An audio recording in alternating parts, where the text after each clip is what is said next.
Foreign Minister, Mr. Lieberman, tried to kind of coin Israeli foreign policy, saying that we have to diversify and not only count on the United States. As we've heard now, Europe is our bread and butter.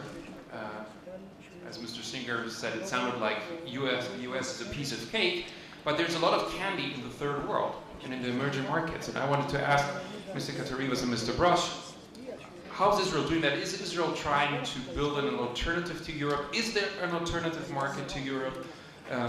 Especially as you said that, you know, the trade with Europe is so monolithic, or dealing only with a lot with chemicals. How is Israel doing in trying to diversify also its economic base?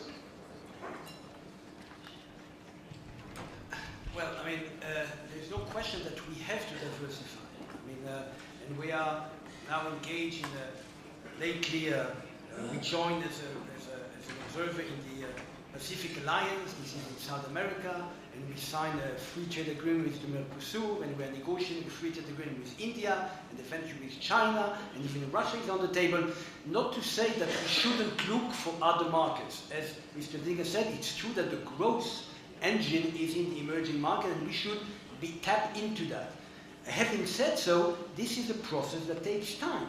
This is a process that you don't do from one day to another. So we are building relationship with those new economies, trying to find the complementarities between Israel and those new markets. But in the meantime, we have to continue and to live and to earn a living. And for the time being, Europe. And I think that again, those people who are writing off Europe, I think there is a lot of strength in Europe, and we should also continue our linkage with Europe. So it's not one or the other; it's one and the other.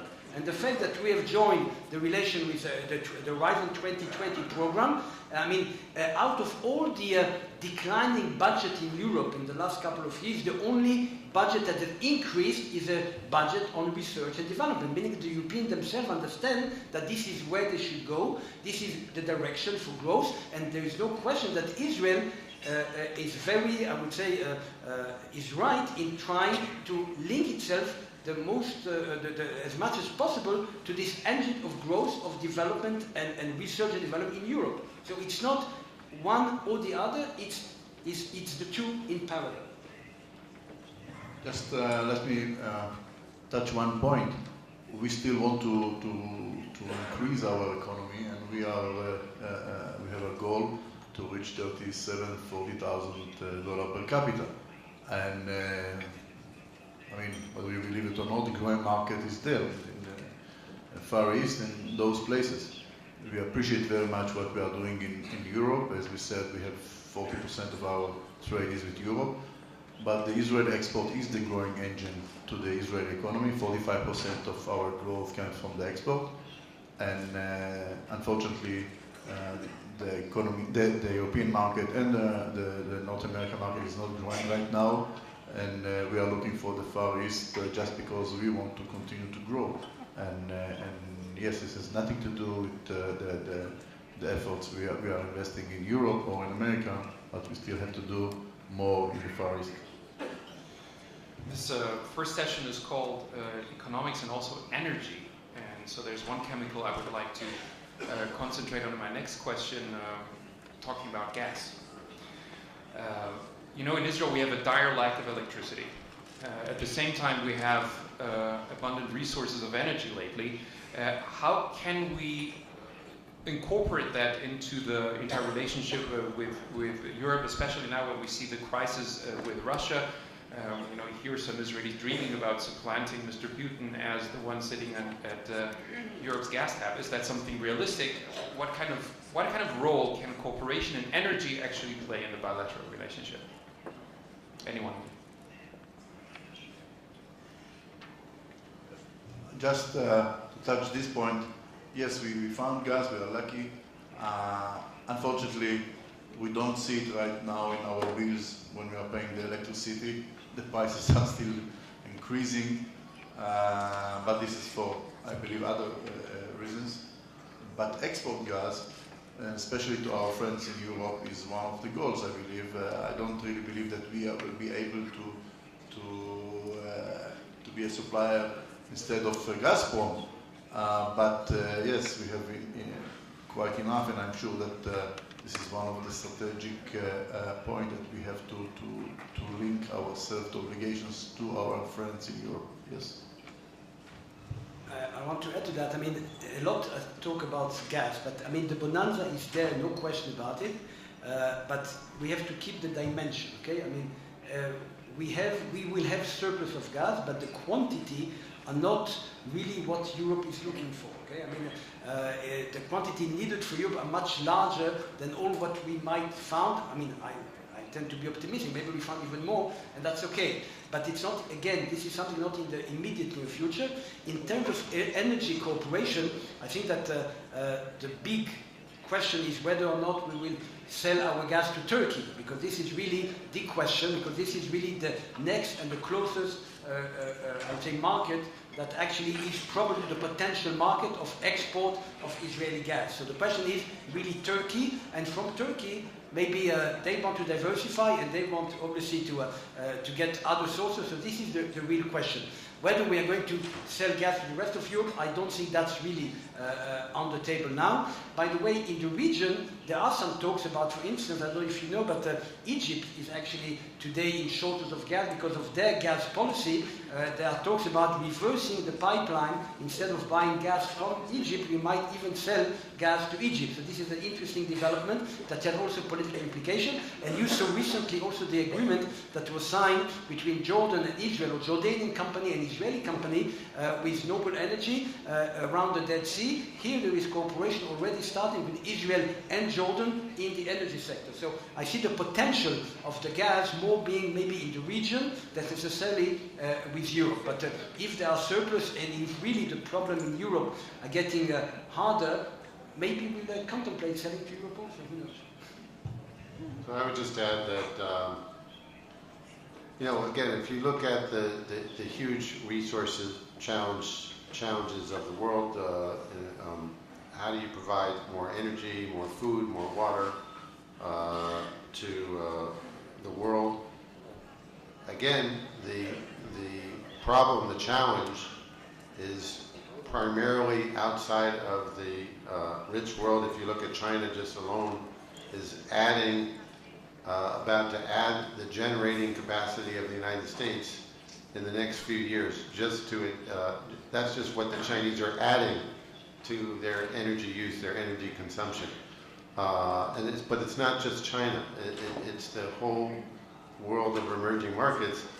And you know, it seems to me that when we're talking about Europe, that Europe and Israel are sort of in the same boat here, looking at the rest of this world, looking at this potential for growth and for innovation, and that we can approach this world together, or we can do it separately. I'm not disagreeing with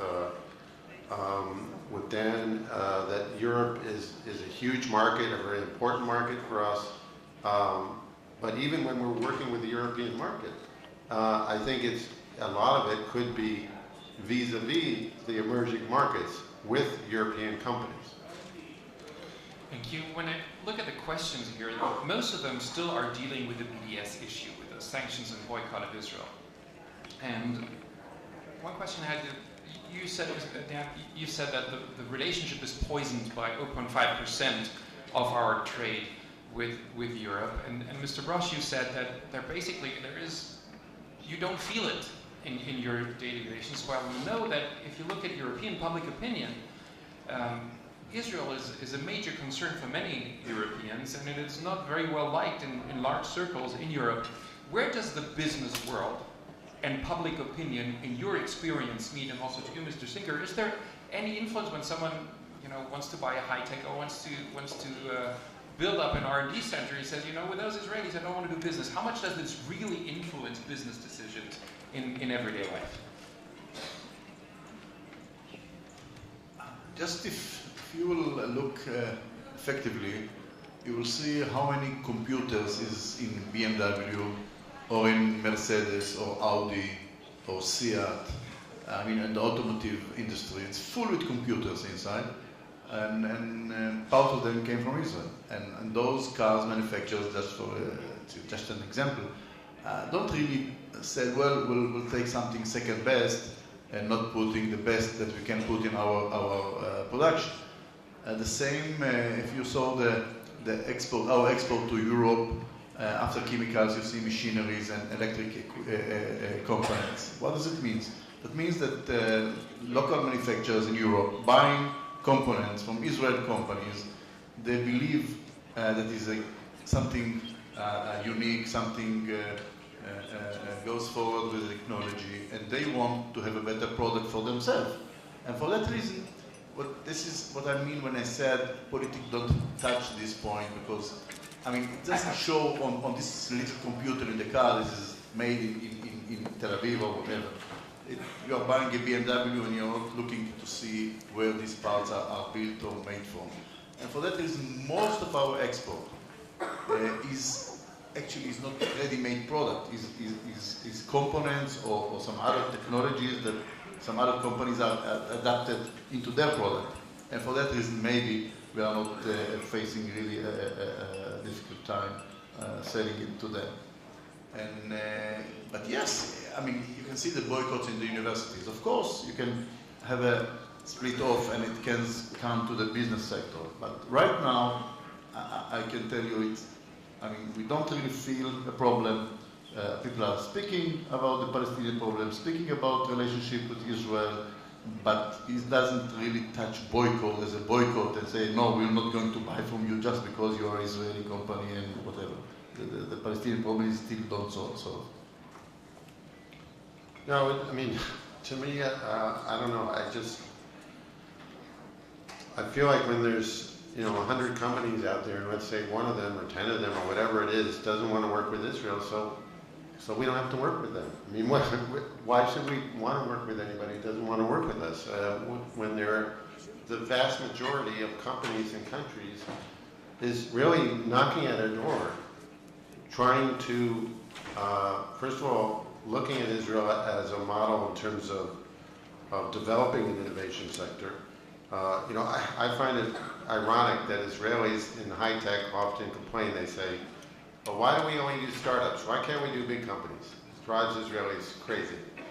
But as I travel, I go around the world, and the only thing I get is, why can't we do startups? Wherever I am, why can't we do startups? And they want to know, how do you do it? And so really, almost every country now is trying to build an innovation sector. Almost every country has announced, like Startup America, Startup Britain, Startup Chile, Startup Korea. I mean, it goes on, and billions of dollars spent by Singapore, by Russia, by many different countries to set up, to try to encourage startups and innovation.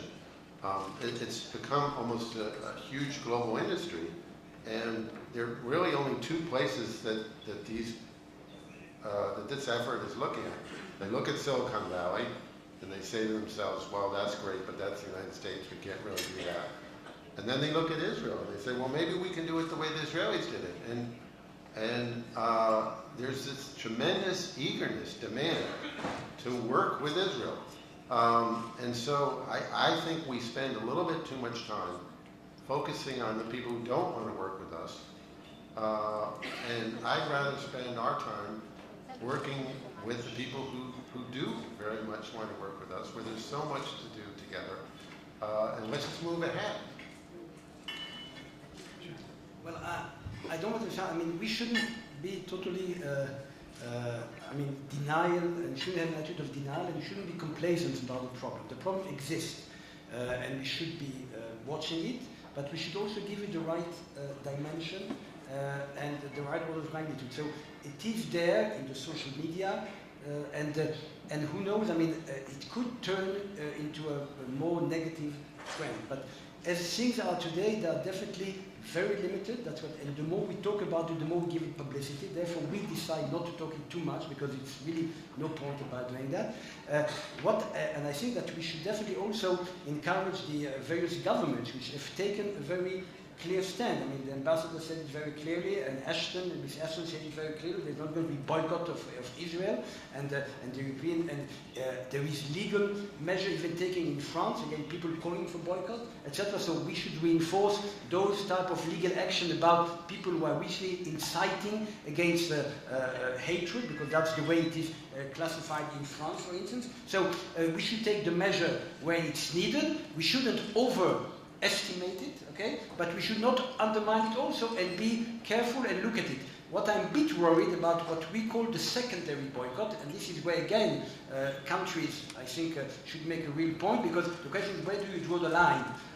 That you don't do business with a company that is doing business with a company that is doing business in the territory. So where the line is drawn. And here what we are seeing is the tendency to mix what is called corporate social responsibility. This is very now a la mode in the business community, with those issues of human rights and Israel, and there is a lot of amalgam being done. We should tackle it, we should look at it, and we should really call it the right name when it is the right name, to really expose who are the people that are behind those things, because usually they are not people who just want Israeli out of the territory. Usually it goes beyond that. So we have to expose what really are the interests of those people calling for, in the beginning, boycott of territories, but at the end of the day, they are really the guys that don't want to do any business, whatever. We have territory, not territory. So let's look at that. Let's not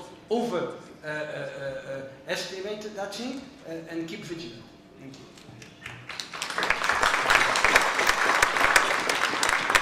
One other question, also trying to put together a couple of questions that I have here.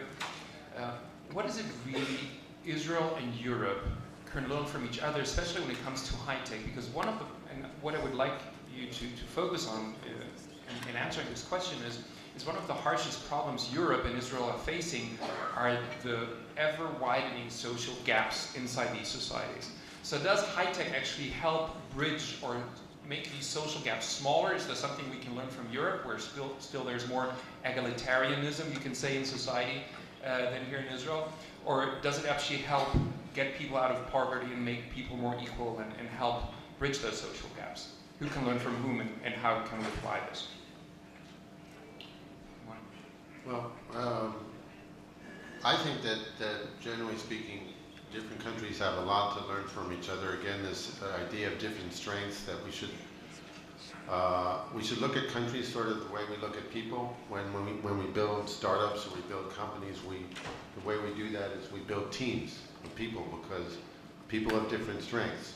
So the only way to build a great company is with a great team. But we don't think that way enough when it comes to countries. And we can do that. So when we're working with Europe, I guess I would distinguish between the economic kind of building companies and say the issue of social equality. I think we also have to learn from various countries in Europe in terms of maybe having more equality. But I think the biggest part of the challenge there is to basically spread the success of the high-tech economy in Israel to the rest of the economy. Basically we sort of have two economies in Israel, the high-tech and everything else. And high-tech is growing nicely. The rest of the economy is not doing that well, and that causes great inequality. So the way to deal with that inequality is not to suppress the high-tech economy, it's to bring up the rest of the economy. And so by expanding the high-tech economy in terms of like what is high-tech, and that's something else that's going on in the world.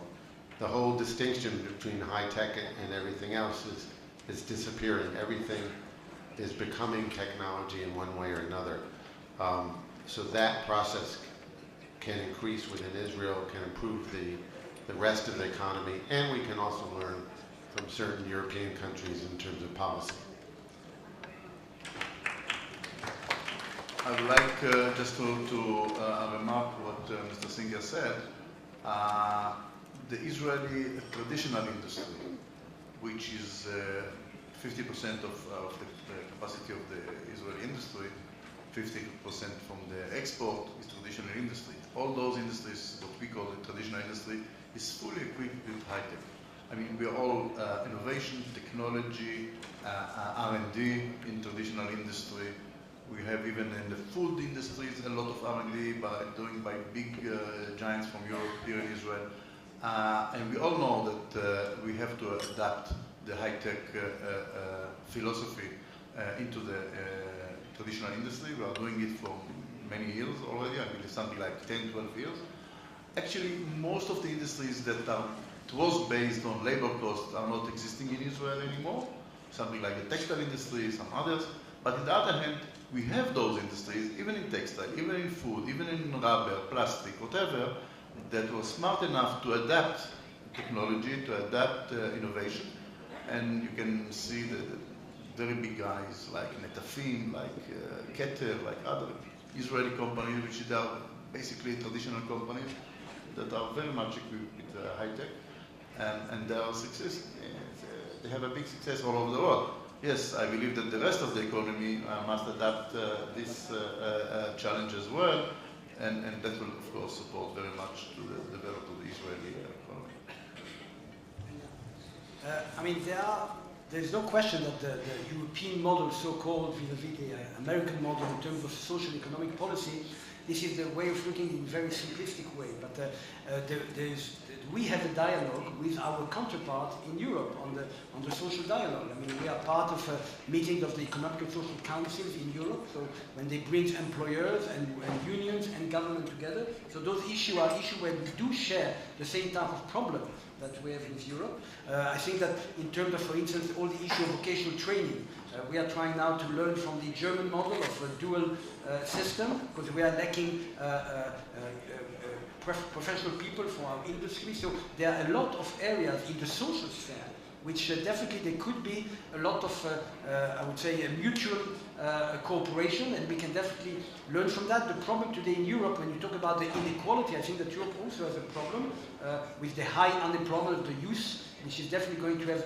huge repercussions for the future. Not to talk about the problem of the pensions in Europe, that we can also see that it might create some inequality in the future there. So those areas, I think this is the type of dialogue which you have with Europe, which is a much more healthy one, on the same problem that, I would say, developed economy are facing. And this should be the area of cooperation that can be enlarged, and mutual experience and mutual program can be developed. So we are definitely open for that type of thing. Because you've seen that Israel and Europe are facing a lot of challenges, and one of them is finishing on time.